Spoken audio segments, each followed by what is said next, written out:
А мы с вами направляемся в мою любимую Манильву. Манильва, она находится где-то 100 километров от меня. Потому что вечером у нас вчера гости ехать не смогли, не было света.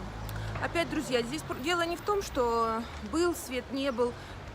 Дело в том, что когда вот вы доверяете кому-то, да, у меня есть там человек с ключами, который передает ключи, который за это, небольшие деньги я плачу за это, но тем не менее 20 евро за встречу клиентов по испанским меркам это в принципе нормальные деньги, чтобы принимать какое-то решение, но это так точно не работает. То есть если все хорошо, нужно открыть дверь и закрыть дверь, то да, тогда проблем нет.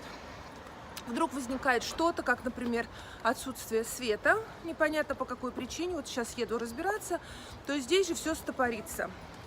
Вы можете потерять клиента, причем у нас клиент на 1,5 месяца, в принципе, неплохой, как говорится, запрос, поэтому очень жалко будет, если мы человека потеряем, да. С одной стороны, ему понравилась квартира, и он хочет в нее въехать, с другой стороны, света нет, по телефону объяснить никто ничего не может, объясняют, что его нет, не более того. И, естественно, этот вопрос, нужно решать на месте.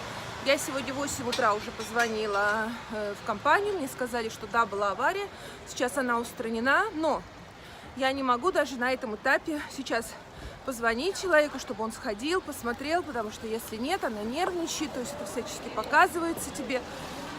И, естественно, я поеду сама разбираться во всем этом, заселять клиента. Мораль какая? Что я хочу вам передать? Что вы должны очень внимательно смотреть, с кем вы работаете, смотреть за теми людьми, какие функции вы им доверяете. Если, многие считают, что если компания дает хорошую рекламу, как управляющая компания, они будут этим заниматься, вы очень глубоко ошибаетесь. Ваши квартиры будут заниматься ровно до тех пор, пока все четко, гладко, хорошо, то есть при минимальных физических затратах. И не дай бог, опять же, если вы отдаете ключи в компанию, да, допустим, в компанию, которая занимается продажей недвижимости, но не специализируется на аренде, то, простите, вот этими вещами заниматься точно уже никто не будет, но я не буду нагнетать, мы с вами будем решать сегодня вопросы. То есть я вас просто, как говорят, предупрежден, значит вооружен.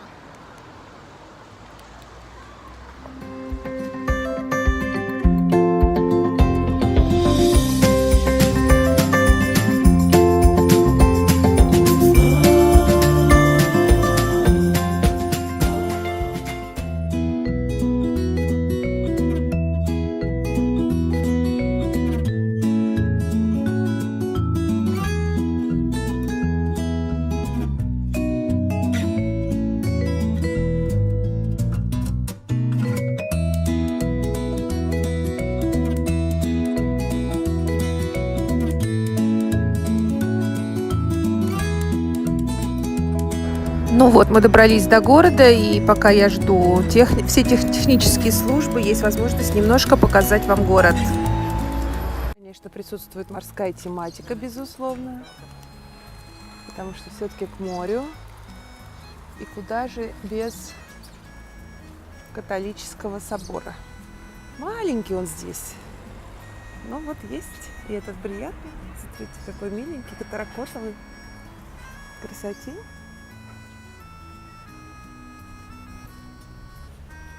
Слышно, кстати, колокола, когда он звонит. Из квартиры, безусловно, слышно звон колоколов. Красиво. Сижу прямо напротив дома, прямо напротив подъезда. Позвонила электрикам. Вот сижу, караулю, может, кто приедет. И сейчас засекла время, во сколько. Сейчас без 15:11. Вот интересно, сколько мне времени придется их ждать, чтобы мне вот это вот вскрыли нижнюю коробку, потому что какая-то нехорошее существо, видимо, переключило мой свет на соседскую квартиру. Посмотрим, чем дело кончится, потому что поснимаю. Вот, друзья мои, мой дом.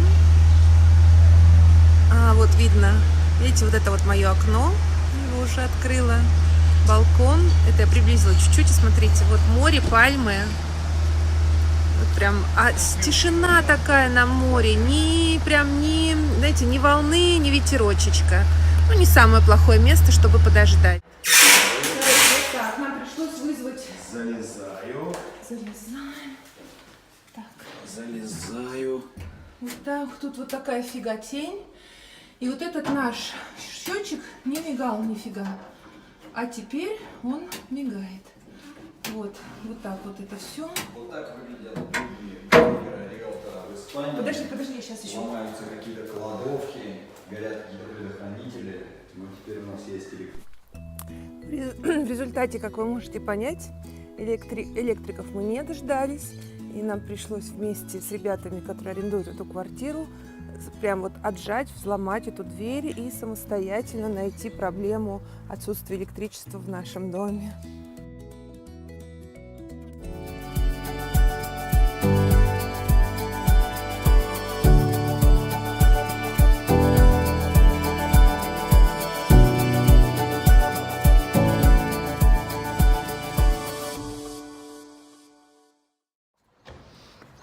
Очень странная неделя у меня выдалась с арендами, даже не с одной арендой, а с несколькими. И я вот с вами хочу поделиться этим, потому что если у вас квартира действительно за рубежом и сдана в управление, или кто-то вам ею управляет, естественно, какие-то вещи мы не расстраиваем хозяев, может быть, где-то не доносим, чтобы лишний раз не беспокоить. Но это что касается меня, но когда вот это одно на другое, кого мне побеспокоить? Побеспокою вас. Расскажу, что происходит. При заселении в одну квартиру у меня люди съехали и забрали ключи. И вот уже 6-й день пошел, как они не отдают эти ключи. При всем том, что мы договорились, что после возврата мы пересчитаем и вернем деньги. Но народ просто расслабился и не торопится. Что в этом случае делать, я пока не знаю, но расскажу вам, как закончится эта история. Потому что заселить мы никого не можем. У нас есть запросы на эту квартиру. Об этом мы написали нашим гостям, но они как-то не реагируют. То есть они говорят, да, мы приедем, сами не приезжают. Это вот одна история, которая сейчас со мной происходит. И вот уже 6 дней, как мы пытаемся ее решить. То есть в одностороннем порядке они пишут, мы им, как бы хозяин квартиры, и согласен, и пересчитать, и рассмотреть. Но вот нет пока ни ответа, ни привета. Как все закончится, я обязательно вам расскажу, потому что история совершенно неординарная. Так, вот у нас идет смена замка. Видите, мы вытащили эту сердцевину. Вот так. Вот отвертка. У меня мастер пошел менять, купить новый замок, чтобы поменять. Так, здесь либо кто-то что-то пнул с одной, либо что-то запихали. Сейчас мы пытаемся это смазать оливковым маслом, холодной выжимки. И работает. И там работает, все работает. Todo está trabaja, mira. Todo está funciona. Вот. Вот смотрите, чего нам стоило вот этот экзерсис с ключами. И хорошо, что мы живем в Испании, и в Испании люди, которые друг другу помогают. Это точно. Это по-другому не скажешь. Вот люди бросили обеды, работали, пришли помочь. А другие люди забрали ключи, 10 дней удерживают. Я это называю окупас. Еще с учетом, что то земляки. Ладно, не пали земляков. Мы без национальностей. Как бы там ни было, день подходит к концу, и он был чудесен. Завтра ждут нас новые приключения. Самое главное – всегда находить общий язык с вашим окружением. Это, наверное, самое главное. Спасибо огромное, что досмотрели это видео до конца. Ставьте лайки, подписывайтесь на канал и оставляйте под этим видео комментарий. Если нужна какая-то дополнительная информация, вся она есть под этим видео в описании. С вами была Оксана Майкова. Пока-пока, увидимся в следующем видео.